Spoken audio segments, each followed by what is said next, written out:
सम्पूर्ण मेरो YouTube channel हेरेर बस्नुभएका सबैमा विशेष हजुरहरूलाई आज मेरो फेरि पनि अर्को ब्लग हजुरहरू समक्ष देखाउन गइरहेको छु र विशेष आजको यो मेरो ब्लग चटकपुर तर्फ हामी गइरहेको छौं भने यो आजको मेरो सम्पूर्ण ब्लग हजुरहरूलाई देखाउन गइरहेको छु।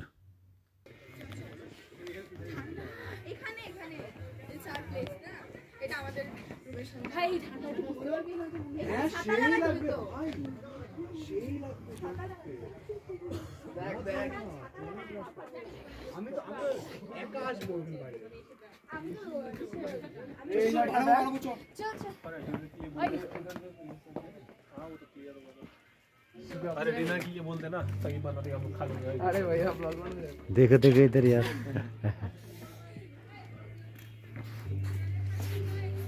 है ना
তবে এখানে যে ফার্স্ট হবে তো আমি বুঝতে পারি তুমি যে হচ্ছে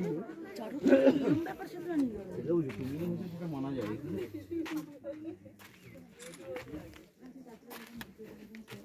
দাঁড়িয়ে থাকো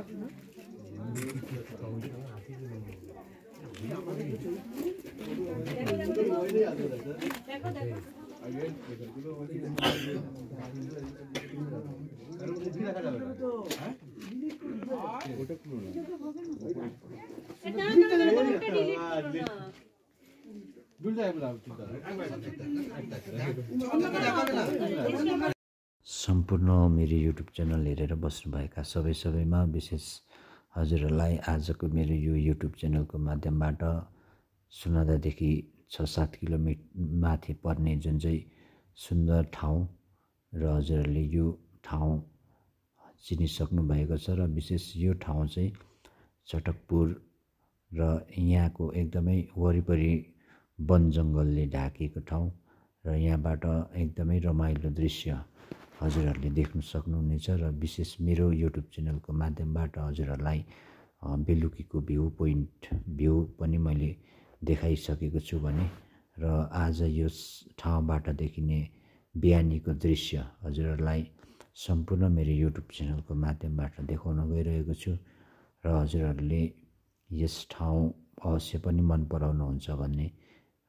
आशा राख्दै हजुरहरूलाई यदि यस ठाउँमा जानुभएको छैन भने शेर्पा होमस्टे र यहाँ कन्ट्याक्ट नम्बर पनि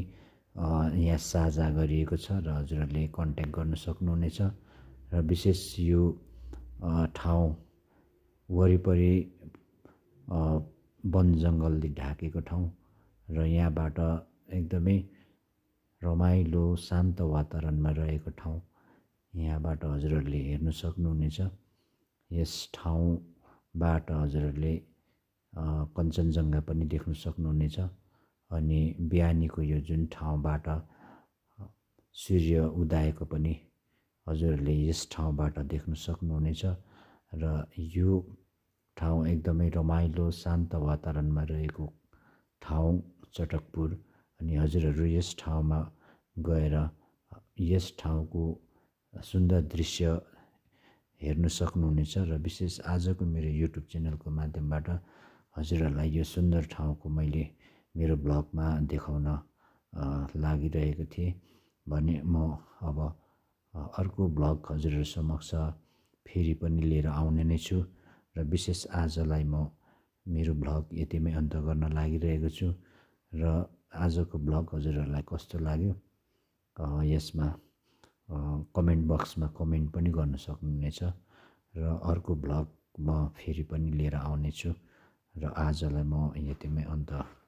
गर्न लागिरहेको छु। सम्पूर्णलाई मेरो युट्युब च्यानल हेरेर बस्नुभएका सम्पूर्णलाई नै